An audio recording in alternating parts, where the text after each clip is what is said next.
Hello everyone, I welcome you all on my YouTube channel Quantrix. आज करेंगे हम RRB PO mains की एक और क्लास। रेगुलरली क्लासेस अपलोड हो रही हैं मेरे चैनल पे। रोज़ सुबह 9 बजे आपके पास क्लासेस अपलोड हो जाती हैं। इन क्लासेस को देखिए, ये आपकी एग्जामिनेशन के लिए बहुत हेल्पफुल रहेंगी। और इसमें सिर्फ सभी एग्जाम रेलिवेंट कंटेंट ही यूज़ होता है। और अगर आप इनको रेगुलरली देखते हैं तो आपको पता चलेगा कि एग्जामिनेशन में किस तरह के क्वेश्चन आते हैं और आप उन्हें कितने टाइम में सॉल्व कर पाते हैं। तो स्टार्ट करते हैं। आज फर्स्ट पहले है डेटा इंटरप्रिटेशन। सो आरआरबी में आपको 3 DI मिलेंगे तो उसे करना है, क्योंकि आपको इसमें मिनिमम टाइम में मैक्सिमम स्कोर करना होता है। और हर क्वेश्चन 1.25 मार्क्स का होता है और DI 5 मार्क्स 5 क्वेश्चन पे आते हैं। तो अगर आप एक DI डिकोड कर लेते हो तो उससे आपको बहुत बूस्ट मिलेगा। स्टार्ट करते हैं फर्स्ट से। इसमें हमें दे रखा है कि table given below shows the data about house tax and water tax. दो चीज़ें दे रखी हैं इसमें, हाउस टैक्स और वाटर टैक्स। और इसके अंदर हमें कंपैरिजन दे रखा है। टेबल के अंदर ए से कंपैरिजन दे रखे हैं। फर्स्ट कॉलम में दे रखे हैं house tax of given houses as percentage of that of house A and water tax of given houses as of that of house A. Okay, so A से कंपैरिजन दे रखे हैं। और नोट हमें दे रखे हैं कि हाउस बी का रेशियो दे रखे हैं हाउस टैक्स और वाटर टैक्स का। रेशियो दे रखे हैं हाउस टैक्स और वाटर टैक्स का, लेकिन अभी हमें पता नहीं कि ए का कितना है। तो अज्यूम कर लेते हैं। ओके, हाउस टैक्स ए का अज्यूम कर लेते हैं 100 ए, एंड ये ए का है। एंड बी का अज्यूम कर लेते हैं 100 बी। करेक्ट, इससे हमें पता चल जाएगा कि बी का कितना है, क्योंकि बी का हमें रेशियो दे रखा है, इसलिए यहीं से क्वेश्चन स्टार्ट करते हैं। सो बी का हमें दे रखा है 80% है, तो ये हो जाएगा हमारा 80 ए। एंड वाटर टैक्स जो बी का है वो है 70 बी। और इसका हमें रेशियो दे रखा है 20:7। तो ये घट जाएगा 4:10। ओके, तो ये बनता है हमारा 4A is equal to 10B। यानी ए एंड बी का रेशियो आ जाता है हमारे पास, जो कि है 5:2। गॉट। तो इससे हमें पता चलेगा कि टोटल पता चल जाएगा ए और बी का कितना आया है। तो इसको अब हम अज्यूम कर लेते हैं, क्योंकि हमें पता है चल गया ए की वैल्यू 5 है। तो इसको हम मान लेते हैं 500x एंड बी को मान लेते हैं 200x। ए एंड बी का आ गया। अब चलते हैं क्वेश्चन पे। उसके बाद हमें दे रखा है total house tax of house D and E इतना ज़्यादा है, water tax of house D and E together. यहाँ देखते हैं इसे। So total house tax of D and E together.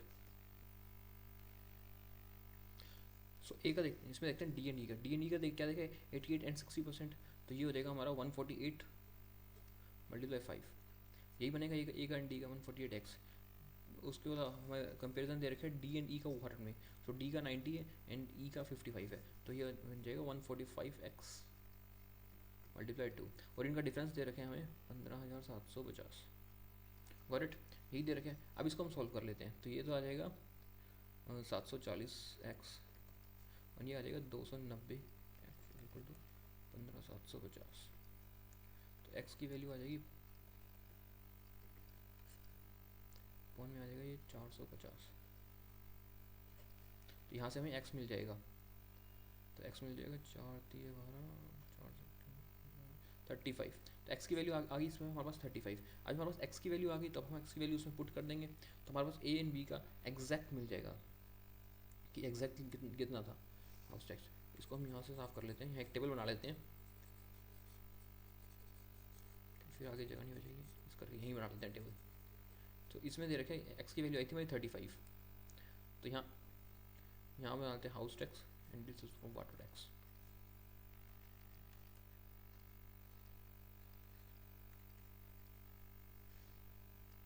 ठीक है, तो ए का था, तो ए की वैल्यू थी 500, 500 इंटू 35 हो जाएगा। तो ये हो जाएगा 17,500। ठीक है, और बी का हो जाएगा यहाँ पे 7,000 35 से। ए का सॉरी वाटर टैंक। और बी का था 80% ऑफ ए, तो इसका 80% कितना हो जाएगा 17,000 से का, ये हो जाएगा 14,000। एंड इसमें था 70%, तो ये हो जाएगा 4,900 वाटर टैंक। एंड सी का हो जाएगा 64%। ए का 64% हो जाएगा ना, तो ये बन जाएगा 64। इसका 60% तो होता है 4% होएगा 4। तो ये हो जाएगा सी का 11,200। आई थिंक इतना ही रहेगा, सही किया तो मैंने। और उसका 50% हो जाएगा सी का, तो ये हो जाएगा 3,500। ठीक है, फिर इसमें आ जाएगा 88% ऑफ ए का 88% हो जाएगा 40। 1400, 1400 4 15,400, डी का 15,400, उसका 90% हो जाएगा 63 और 60% हो जाएगा 102, 10,500 एंड 55% हो जाएगा 38,550। सारा डेटा निकल गया हमारा, ए एंड बी का, हाउस टैक्स का भी, वाटर टैक्स का भी। ओके, अब चलते हैं क्वेश्चंस पे, क्योंकि पहले डेटा निकालना बहुत जरूरी था, उसके बाद ही क्वेश्चन सॉल्व हो पाते हैं। फर्स्ट क्वेश्चन देखते हैं, in the series is formed whose first term is 1.1% of water tax in A, second term 1% water tax of D and third term दे रखे एक सीरीज फॉर्म करवा रहा है, तो इसको देखते हैं। फर्स्ट टर्म है 1.1% of water tax in house A. So water tax में जो हाउस ए का वाटर टैक्स है 7,000 का 1.1% हो जाएगा 77, एंड सेकंड टर्म में 1% of water tax of house D. So house D का वाटर टैक्स 1%, हाउस डी का 1% हो जाएगा 63। थर्ड टर्म है first percent of water tax in house B, 1% of water tax in house B. House B का 49, तो ये हो जाएगा 49, 10/11% of water tax in house E. So house E का वाटर टैक्स 10.5%, ई का वाटर टैक्स है 3850 का 10, 35, एंड देन है फिफ्थ टर्म है 0.6% of water tax in house C. So C का जो वाटर टैक्स है 0.6%, 21। तो ये एक सीरीज बनती है इसमें हमारे पास। तो इस सीरीज में हमें क्या फाइंड करना है, find the six term of zero. Okay, इसका नेक्स्ट टर्म फाइंड करना है हमें। तो नेक्स्ट टर्म फाइंड करना है, तो यहाँ पे डिफरेंस देख लेते हैं सबसे पहले। तो जो इसके अंदर डिफरेंस आते हैं वो तो आते हैं, जो यहाँ डिफरेंस आते हैं वो होते हैं 14 का, ठीक है। फिर यहाँ जो डिफरेंस आता है वो होता है 14 का, यहाँ भी 14 का डिफरेंस है, तो यहाँ पर भी 14 का डिफरेंस है। तो 14 का डिफरेंस नेक्स्ट होगा, तो ये भी डिफरेंस हो जाएगा यहाँ पे 7 का डिफरेंस, यानी सिक्स टर्म इसकी सीरीज क्या है, 7। Okay, second, this is our right answer. Okay, चलते हैं नेक्स्ट क्वेश्चन पे। नेक्स्ट क्वेश्चन में कहता है कि the difference between total house tax of C and D and total water tax of C and D together is M. Then find the difference between total house tax of A and E together and total water tax A and E together in form of M.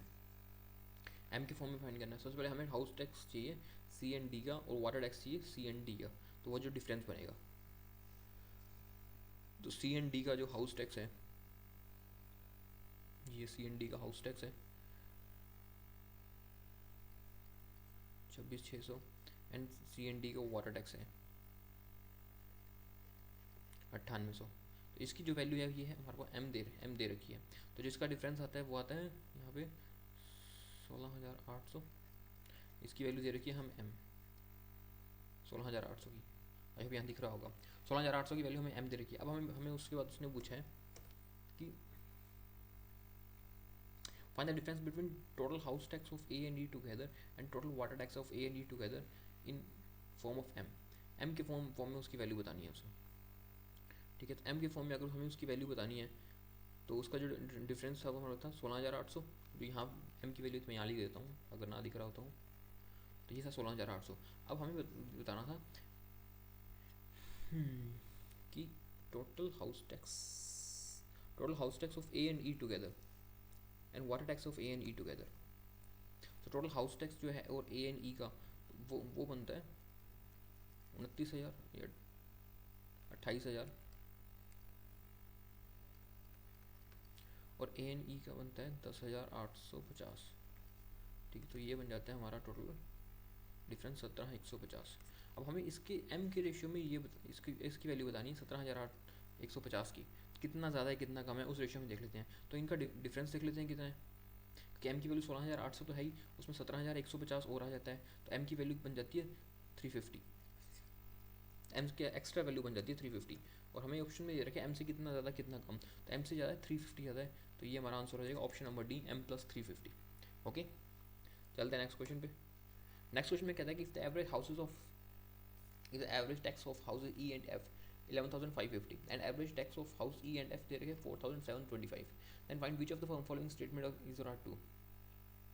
E और F का average दे रखे हमें, तो इसका total बन जाएगा E और F का हाउस टैक्स का ना, तो ये बन जाएगा अपना 23,100, और एवरेज वाटर टैक्स जो है E और F का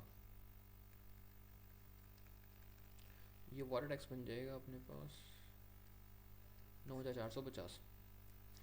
find which form following statement is are true. तो ई और एफ का, हमें ई का हाउस टैक्स और वाटर टैक्स दे रखा है, उसमें से लेस कर देंगे तो एफ का हाउस और वाटर टैक्स मिल जाएगा हमें।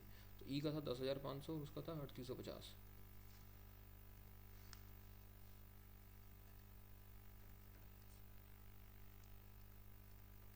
ये ई का दे रखे हैं हाउस टैक्स और वाटर टैक्स, तो यहाँ से हमें एफ का हाउस टैक्स और वाटर टैक्स वैल्यू मिल जाएगी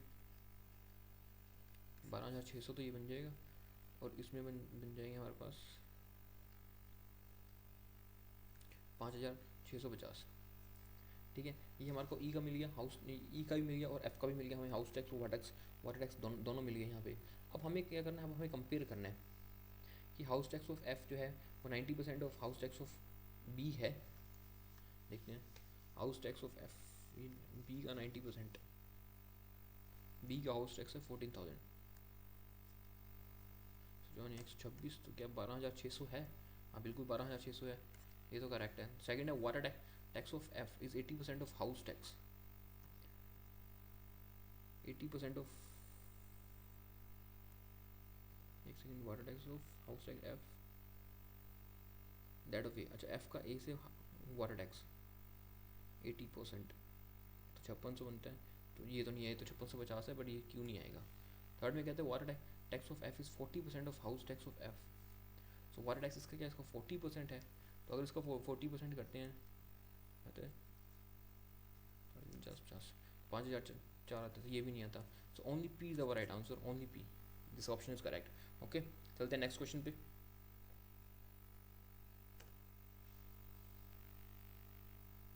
नेक्स्ट में कहता है कि the new house tax of A is 80% that original house tax and new water tax of A is 10% more than the original water tax. Okay, new house tax दे रखे हैं ए का जो कि 80% है ओरिजिनल हाउस टैक्स से। तो ए का ओरिजिनल हाउस टैक्स देख लेते हैं कितना है। ए का ओरिजिनल हाउस टैक्स है 17,500, ओरिजिनल था इसका 17,500, इसका 80% जो है वो न्यू है इसका, क्योंकि इसने 80% बोला है तो ओरिजिनल परसेंट, तो ओरिजिनल, तो जो न्यू बनेगा वो बनेगा उसका 80%। तो इसका मैं अगर 80% बना लेता हूँ तो ये बन जाता है अपने पास 14,000 बन जाता है। और हमें दे रखा है कि new house tax and new water tax का रेशियो दे रखा है क्या, 8:5 का रेशियो दे रखा है। तो अब इसको काट लेते हैं 8 से और इसको 5 से,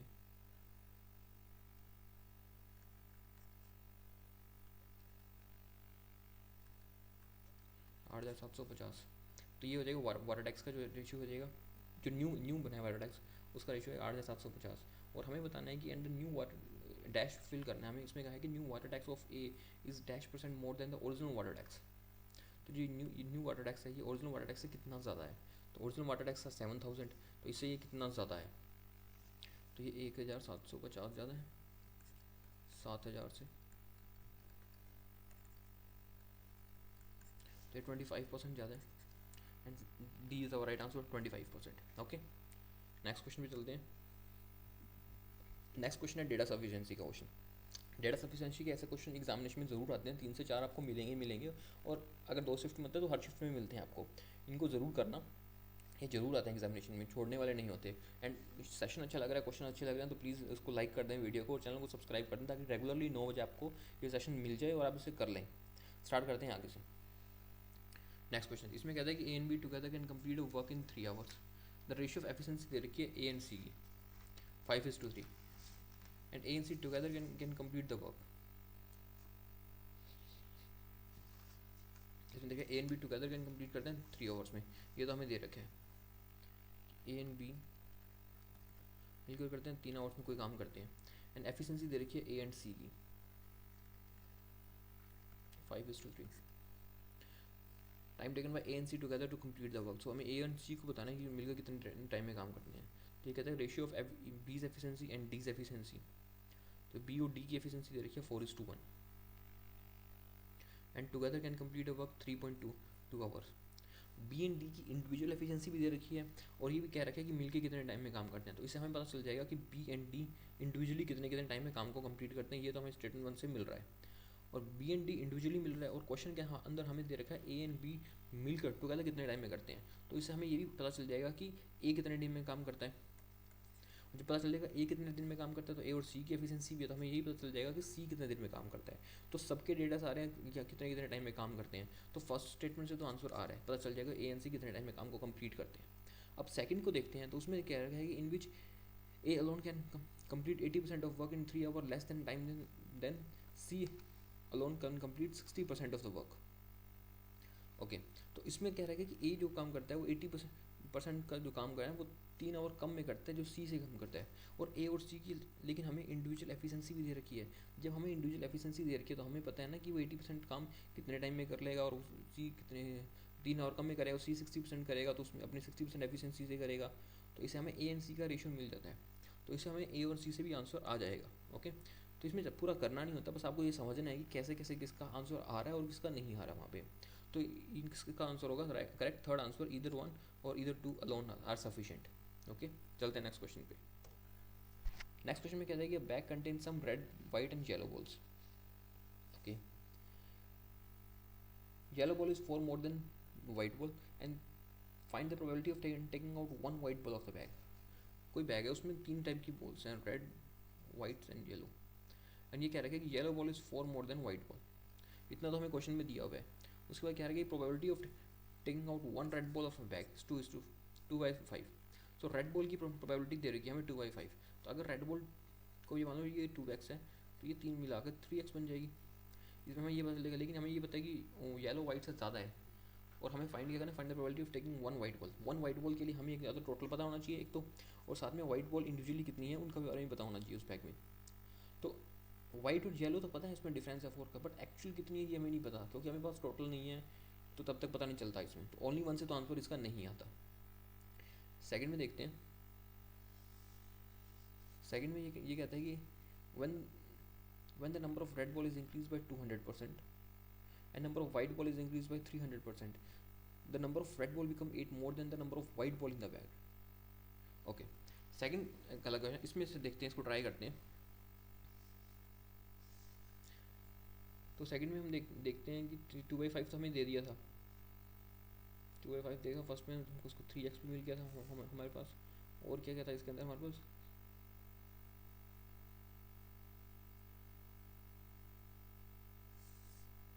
सेकंड में दे रखे, सेकंड स्टेटमेंट में हमें क्या रखा है, यहाँ नीचे लिख लेते हैं ना। सेकंड स्टेटमेंट में क्या रखे कि अगर हम फर्स्ट यहाँ से कॉपी कर रहा हूँ फिर सेकंड से करते हैं। वन 200%, अगर क्योंकि फर्स्ट और सेकंड इसलिए दोनों कर रहा हूँ क्योंकि सीधा हम देख लेंगे 200% ज़्यादा 300% ज़्यादा, तो हमें पता नहीं चलेगा किससे कितना ज़्यादा। फर्स्ट में एटलीस्ट कुछ दे रखा है। फर्स्ट में क्या रहेगा कि जो रेड बॉल है वो 100% ऑफ इंक्रीज, जो रेड बॉल इंक्रीज होती है वो 200% इंक्रीज होती है, इंक्रीज बाई 200%। तो रेड बॉल जो हो जाएगी वो तो हो जाएगी हमारी 6x। ठीक है, अब इसके बारे में अब हमें पता नहीं है कि एक्चुअल में ये यहाँ कितनी वैल्यू है वाई की और उसकी वाइट की और येलो की। तो अब इसको अगर मैं मान लूँ 4 का डिफरेंस है इसके अंदर, इसको मान लूँ x+4, इसको मानते हैं x, और उसमें x मानेंगे तो फिर उसके बाद आगे गड़बड़ हो जाएगा ना। तो इसमें क्या कर सकते हैं, वाइट से number of white ball is increase by 300%। अब वाइट बॉल को इंक्रीज करने के हमारे पास वाइट बॉल का कुछ पता होगी कितना है कितना है, जब हमें पता ही नहीं तो हम उसे इंक्रीज करेंगे भी कैसे। वाइट बॉल का हमारे पास ये होता कि इसमें या एक्स होता या वाई मान लेता, बट यहाँ कुछ भी नहीं कर सकते क्योंकि हमें पता ही नहीं टोटल इसमें डिफरेंस कितना है, तो यहाँ वैल्यू ले नहीं सकते। तो ये क्वेश्चन चाहे स्टेटमेंट 1 से हो स्टेटमेंट 2 से हो, ये क्वेश्चन नहीं सॉल्व हो सकता। इसका आंसर होगा both statement together are not sufficient. Okay, समझ आया। चलते हैं नेक्स्ट क्वेश्चन पे। नेक्स्ट क्वेश्चन है कैसलेट डी आई। ऐसे कैसलेट डी आई एग्जामिनेशन में आती है और वो करने लायक होती है, तो इसको देखते हैं। इसमें कह रहा है कि same area there are 2 markets, Sumit market and Shivam market in July. Shivam market है, 2 मार्केट बना लेते हैं यहाँ पे। कितने मंथ दे रखे हैं, जुलाई अगस्त सितंबर भी है इसमें, अक्टूबर तो है, सितंबर भी है। जुलाई अगस्त सितंबर एंड अक्टूबर।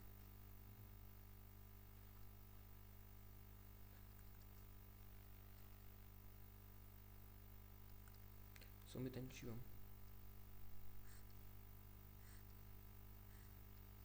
ओके, तो इसमें दे रखा है कि इनकी शिवम बाजार है 550 visitors in the month of July. Shivam के दे रखे हमें 550, वाइल सुमित बाजार है 20% फ्यूर विजिटर, तो सुमित के पास हो जाएंगे यहाँ 450। द विजिटर्स का काउंट शिवम बाजार इन अक्टूबर शिवम के अक्टूबर में आया था सुमित बाजार इन जुलाई, तो अक्टूबर में इसका हो जाएगा 440। In August the visitors ratio between Sumit बाजार एंड शिवम बाजार, अगस्त का रेशियो दे रखा है सुमित एंड शिवम का 3:5। उसका दे रखा है इन September Shivam Bazaar had 20% more visitor than Sumit Bazaar in अगस्त। इन सितंबर में जो इसका रेशियो है 20% मोर than the Sumit Bazaar in अगस्त, इसको 3.6 मान लेते हैं, इससे ज़्यादा है 20%। And Sumit Bazaar in September 20 fewer than visitor in August, and Sumit Bazaar in September 20 fewer than visitor इन अगस्त। इसको अगर 3x है तो ये 20 कम हो जाएगा इससे इन अक्टूबर से। उसको कहता है in October the number of visitors at Sumit Bazaar, in October number of visitors at Sumit Bazaar was twice of Shivam बाजार, तो इससे ट्वाइस है तो ये तो आ जाएगा 880। Furthermore in September Shivam Bazaar had 16 fewer as compare of Sumit Bazaar in अक्टूबर, सुमित बाजार से 16 कम है, तो ये हो जाएगा हमारा 864 आ जाएगा क्यों 16 कम है। अब यहाँ पे हमें दे रखा था कि ये 20 ज़्यादा है इससे, तो यानी ये हो जाएगा 864, 20 ज़्यादा था तो ये हो जाएगा 6/5।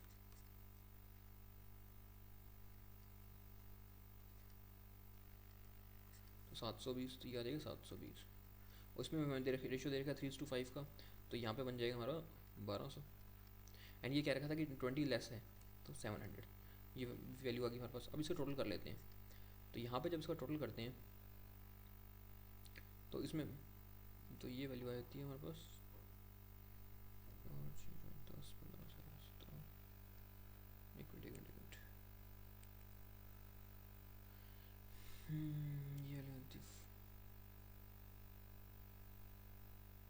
10, 5, 15 डेटा लिख दिया तो इसलिए गड़बड़ हो गई, तो ये 350। और सुमित बाजार की वैल्यू हमारे पास इसमें आ जाती है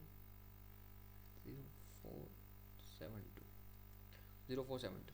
ओके, साइड वैल्यूज आ गई। अब चलते हैं क्वेश्चंस पे। क्वेश्चंस में क्या पूछा है, क्वेश्चन के अंदर पूछा है the ratio of number of people who visited Sumit बाजार एंड शिवम बाजार together in August and the number of people who visited Sumit बाजार एंड शिवम बाजार टुगेदर इन अक्टूबर। सो अगस्त और अक्टूबर का रेशियो पूछा है सुमित और शिवम बाजार का। तो अगस्त में जो इनका टोटल था वो था 1920, और जो अक्टूबर में इनका टोटल था 1320। सो 1920 और 1320 का हमें रेशियो पूछे, ये रेशियो पूछा 1920 और 1320।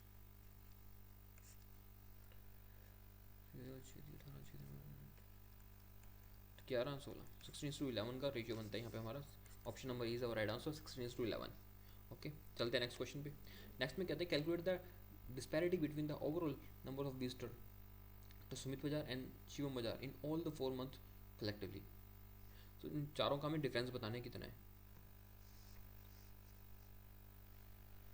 चारों का डिफरेंस बनता है यहाँ से 314। This is our right answer 314। B is option is right 314, this is our right answer. Okay, चलते हैं नेक्स्ट क्वेश्चन पे।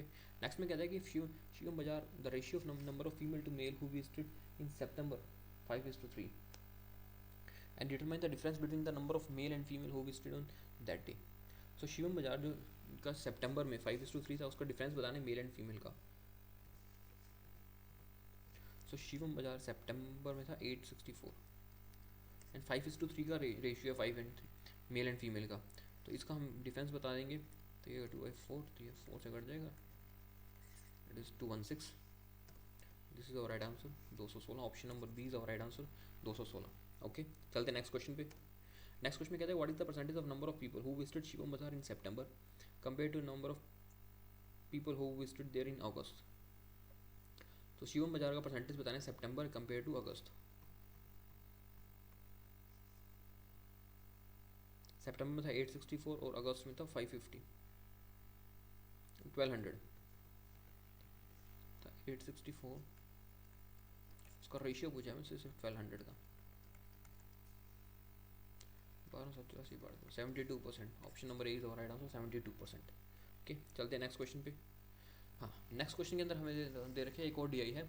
इसके अंदर हमें दे रखे pie chart given below percentage distribution of total number of jewelleries items compare to PQRS and distribution of gold jewelleries item sold to PQRS। It also given that the total jewelry items sold equal to the number of sum of gold and jewellery, दो type की jewellery है इसके अंदर, एक gold है एक silver jewellery है। और कुछ कुछ डेटा दे रखे हैं हमें पाई चार्ट के अंदर, फ्रैक्शन उसमें दे रखे हैं जेड और वाई के टर्म्स में दे रखे हैं। और हमें दे रखे हैं number of silver jewellery in P and Q. Silver कैसे मिलेगी, टोटल में से गोल्ड को लेस कर देंगे सिल्वर मिलेगी, बट पहले उसके लिए हमें करते हैं यहाँ जेड की वैल्यू निकालते हैं सबसे पहले। तो ये है 3 3 6 जेड, तो ये है। और यहाँ उसके अलावा वैल्यू है 25 30 40, तो यहाँ 60 की वैल्यू बाकी बचती है।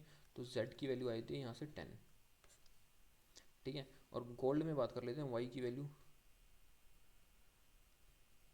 30, 2 वाई है ना, 2 वाई की वैल्यू है 30 एंड वाई की वैल्यू आई थी यहाँ पे हमारा 15। तो यहाँ पे वैल्यू बन जाएगी हमारी, तो ये बन जाएगी 20 बन जाएगी यहाँ। चलो इसको बाद में लिख लेंगे, पहले हमें दे रखे नंबर ऑफ ज्वेलरी पी की दे रखी है ना, पहले पी एंड क्यू की डिफरेंस है, ठीक है। तो यहाँ हो जाएगा 15% एंड क्यू की बात करें यहाँ वाई 15 और 20 आ जाएगा। पी एंड क्यू हमें दे रखे हैं, अभी हमें कुछ नहीं पता कि टोटल कितनी है या कितनी है, बस हमें डिफरेंस दे रखा है सिल्वर का, जो कि टोटल ज्वेलरी में से गोल्ड की लेस करने पे आता है। तो उसको स्टार्ट करते हैं। तो जब मैं इसको देखता हूँ कि हाँ सारे टोटल मान लेते हैं, सब परसेंटेज में है ना, तो टोटल परसेंटेज को मान लेते हैं 100% होता है, तो इसका ये 20 हो जाएगा, ये 15 हो जाएगा। तो इसको मान लेते हैं हम 100x टोटल को, ठीक है। और इसको हम मान लेते हैं 100y,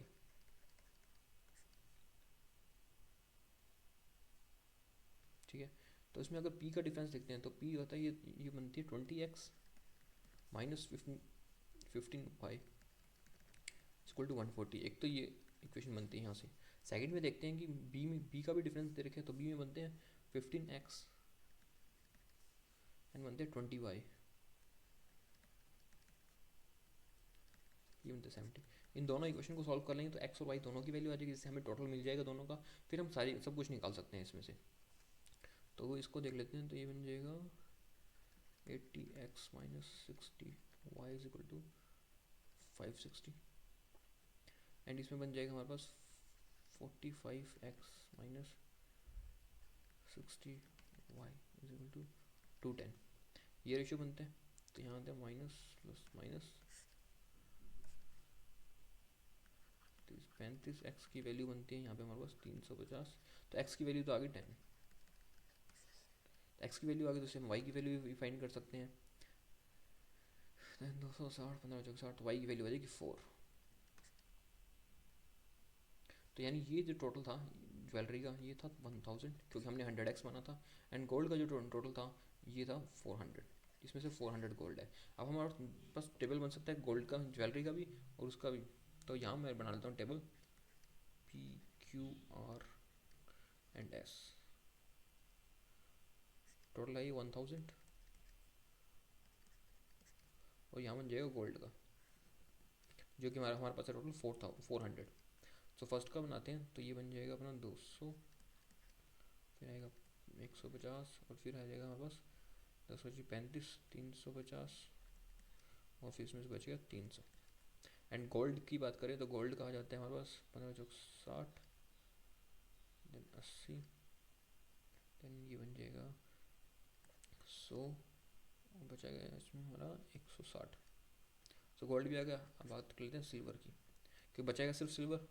तो यहाँ बन जाएगा 140, यहाँ बन जाएगा 70, यहाँ बन जाएगा 250, ठीक है। यहाँ बन जाएगा हमारे पास 250, यहाँ बन जाएगा 140। सारे टेबल बन गए हमारे पास, गोल्ड का भी आ गया, सिल्वर का भी आ गया।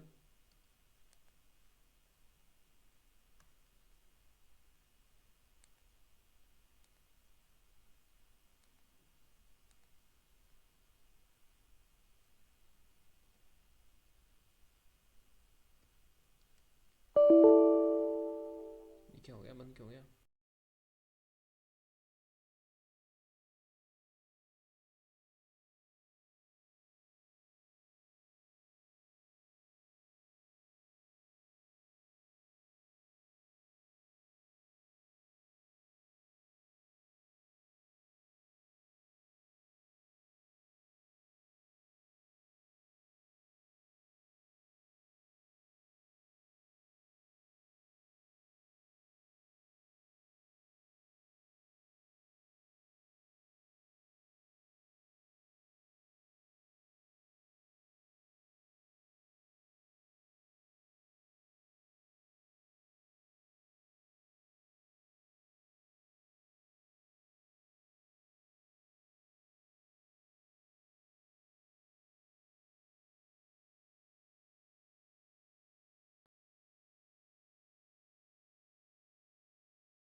सब सारे आ गए। अब चलते हैं आगे।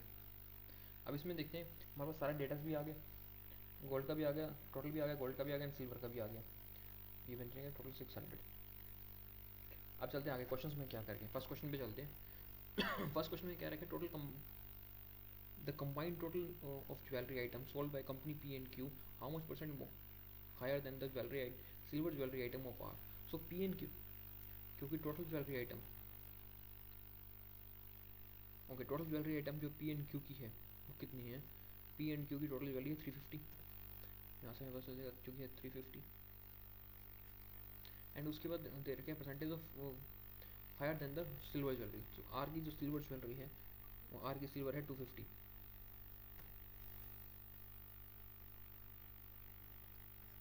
तो ये कितना ज़्यादा है, तो ये 40% ज़्यादा है, तो ये 40% ज़्यादा है। Option number C is our item 40%। अब चलते हैं, ये रेडी ठीक था यार, ब्लैक 17। ये कहते हैं if company A sold 100% gold jewellery items by what percentage as compare to the jewellery items sold by R and S higher than the number of gold jewellery item sold by company A. So company A जो करती है 100 jewellery item sold करती है, तो by what percent combined total jewellery item sold by R and S higher than. Okay, total jewellery item जो है वो are and S की कितनी है, इसमें आर एंड एस की टोटल ज्वेलरी आइटम है 650। टोटल है वो है यहाँ 650 और उसमें दे रखे 100 और हमें कंपेयर करना है, तो 650 में से 100 क्या था, ये बच गया 550 एज कम्पेयर टू ए से 100 करना है, तो 100 आ जाएगा, तो ये हो जाएगा 550%। Option number D is right answer 550%। Okay, चलते हैं नेक्स्ट क्वेश्चन पे। नेक्स्ट में क्या कहते हैं, combined total jewellery item sold by company M and N. Total जो ज्वेलरी आइटम है एम और एन की वो 351 है।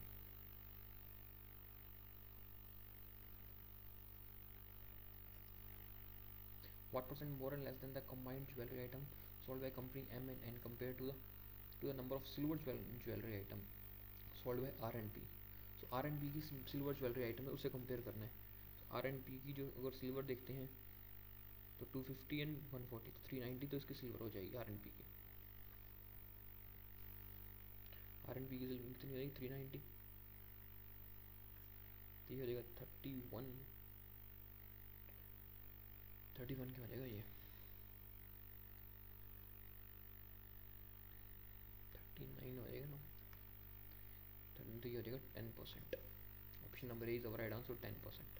ओके, नेक्स्ट क्वेश्चन पे चलते हैं।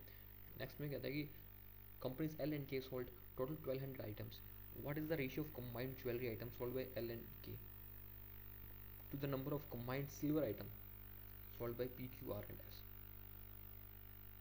कंपनी एल एंड के ने सोल्ड किया टोटल ज्वेलरी आइटम जो कि 1200 दे रखी है, और हमें बताना है ratio of combined jewellery item sold by company L and के जो कि दे रखी है 1200 है, ठीक है। उसके बाद दे रखी है silver jewellery item sold by P Q R and S.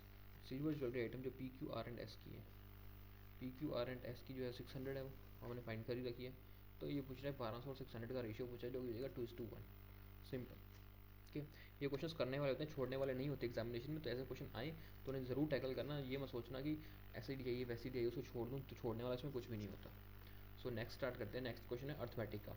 So arithmetic के भी ऐसे क्वेश्चन आपको एग्जामिनेशन में ज़रूर मिलेंगे, और छोड़ना नहीं है अर्थमेटिक, नहीं सोचिए कि अर्थमेटिक छोड़ के चल जाएँ, सब करना। सो फर्स्ट क्वेश्चन से स्टार्ट करते हैं। Group of z minus 5 people can complete a task z days, and different group of z plus 5 people can finish 90% of same task in z minus 7 days।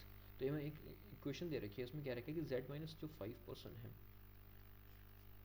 वो z days में का task complete करते हैं, और जो दूसरा है z plus 5% different group के वो 90% सेम टास्क को z माइनस 7 डेज में करते हैं। तो इसको मैं ऐसे लिख सकता हूँ z माइनस 7 जो 90% करते हैं, इसको फुल में कर लेते हैं, तो वो इक्वल हो जाएगा। And found the how many days it will come z minus, तो सबसे पहले हमें z की वैल्यू फाइंड करनी है। तो यहाँ तो हो जाएगा z स्क्वेयर माइनस 5z, यहाँ इक्वेशन बैठ जाएगी हमारी z square minus 7 z plus 5z minus 35 multiply by 10/9।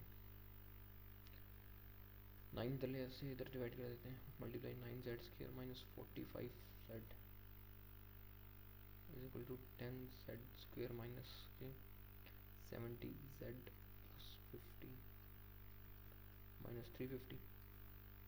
तो यहाँ इक्वेशन बनती है z² प्लस 45 इधर ना 70 इधर माइनस के अंदर 20 माइनस के इधर 5 प्लस तो यहाँ पे z² तो इधर आ जाएगा, z तो बच गया, ये 20 तो यहाँ बच जाएंगे प्लस के 25 z minus 350 is equal to 0। तो यहाँ पे जो एक आएंगे इसके रूट्स आएंगे वो आएंगे -35 प्लस 10। ओके, सो z की वैल्यू यहाँ से आ जाएगी हमारे पास 10।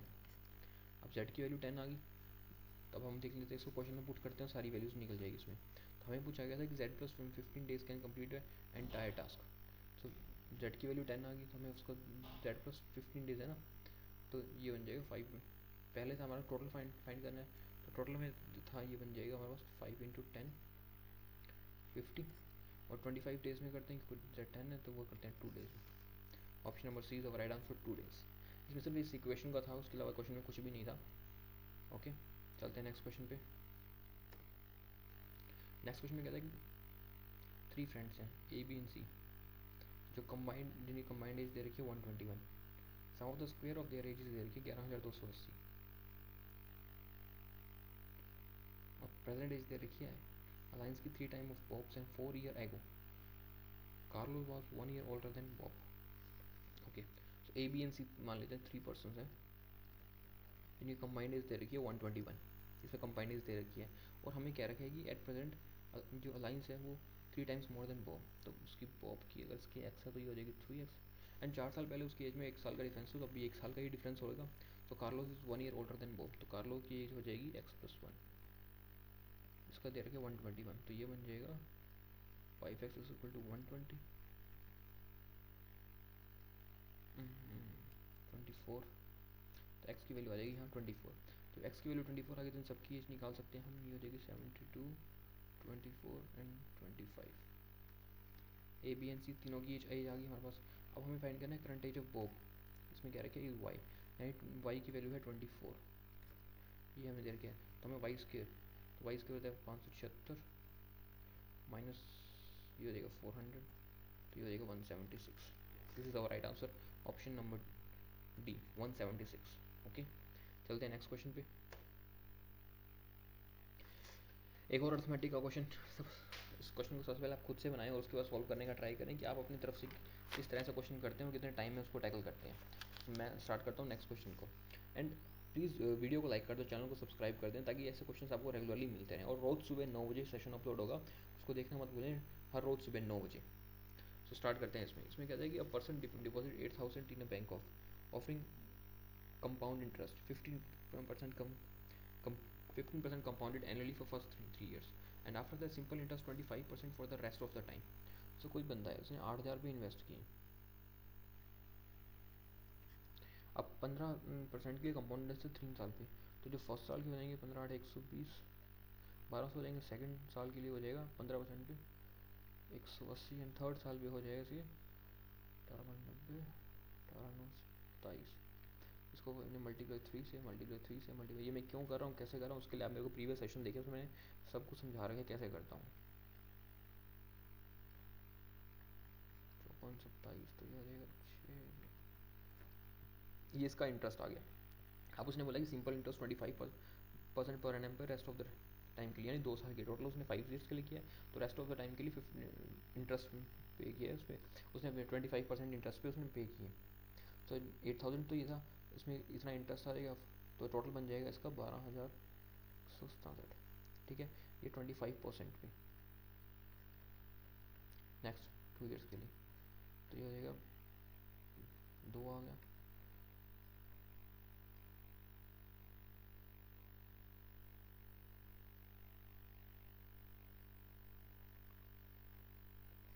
तो ये हो जाएगा 6083। और हमें क्या क्या बचा, then amount received by him at the end of 5 year. So 5 साल बाद उसको कितनी अमाउंट रिसीव्ड होगी इसमें, वो हमें बताना है। एक मिनट, ये हमें 2 साल के लिए करना है ना इसमें,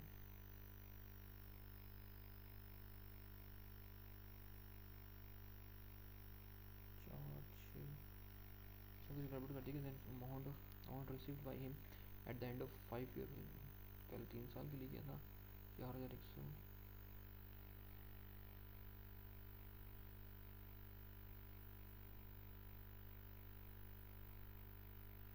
ओके ओके, ही विड्रॉ 6,000, ये तो मैं भूल गया, उसने 6,000 विड्रॉल भी के लिए इसमें। तो ये बन गया हाँ इसका टोटल 12,167, उसमें से 6,000 उसने विड्रॉल कर लिए थे, तो ये बच गया 6,167, जिसको करेंगे 25% से 2 ईयर्स के लिए, तो ये बन जाएगा इसका इंटरेस्ट। और हमें फाइंड करना है कि एट द एंड उसको कितना अमाउंट रिसीव होता है, तो प्रिंसिपल और इंटरेस्ट दोनों मिला के ही उसको रिसीव होगा, तो ये बन जाएगा इसका टोटल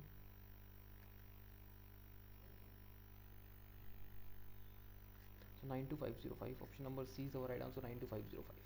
ओके, चलते हैं नेक्स्ट क्वेश्चन पे। नेक्स्ट क्वेश्चन में क्या कहता है कि pipe X alone can fill a tank in 60 minute, X 60 minute में फिल करता है, वाइल एक्स एंड वाई मिलके उस टैंक को 40 मिनट में फिल करते हैं। If pipe X and Y open together for Y minute,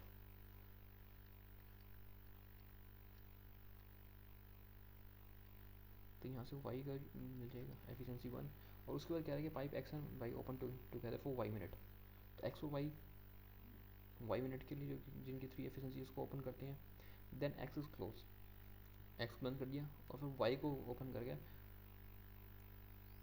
after 3 more minute Y also close, तो वाई की जो एफिशिएंसी 1 है उसको भी 3 मिनट के लगाया, तो उसने 3 यूनिट पानी फिल किया होगा उसमें, such that 20% of tank remain Anfield है, 20% अनफिल्ड है यानी 80% भर गया, तो ये 96 टैंक भी भर गया क्या आएगी 93, तो वाई आ जाएगा 31, तो वाई की वैल्यू 31 में मिल जाएगी।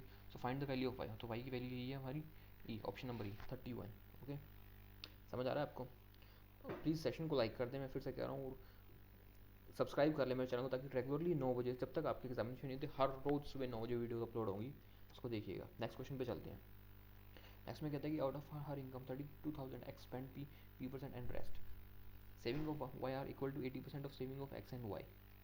ठीक है, सो कोई इनकम है इसमें, एक्स एंड वाई की दो की इनकम दे रखी है, अपने को एक्स में दे रखे हैं 32,000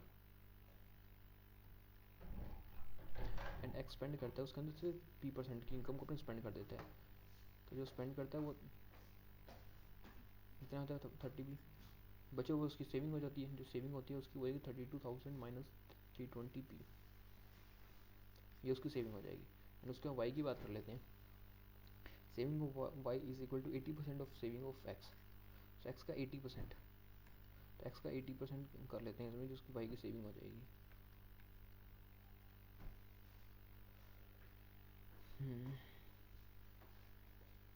256p, ये तो होगी उसकी सेविंग होगी।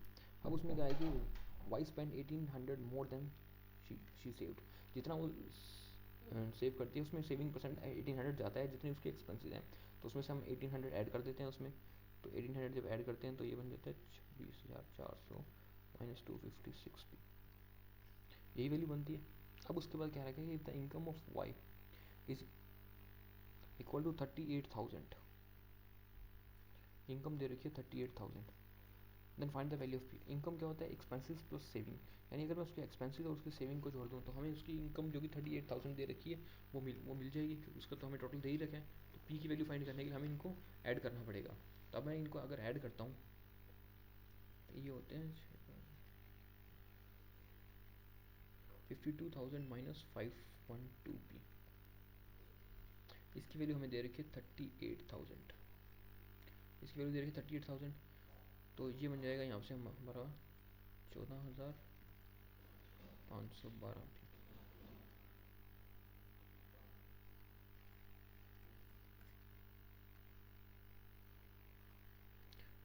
तो 7 से काट लेते हैं इसको, 7 से तो नहीं कटेगा, 25 से नहीं 50, 2 से काटा इसको,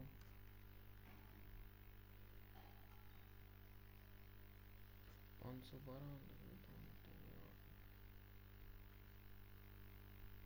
कितने पे जाता है, दो दो नहीं 18, 2 6 12, सो 29 के समथिंग इसका आ रहा है, सम 29 कुछ, एंड ऑप्शन नंबर सी को हम लेके चलते हैं 29.3, क्योंकि समथिंग समथिंग कुछ आ रहा है और अप्रॉक्सीमेटली ही एग्जामिनेशन में पूछा है। सो ये हमारा ऑप्शन बनेगा, ऑप्शन नंबर 3। ओके, चलते हैं नेक्स्ट क्वेश्चन पे। Oh finish.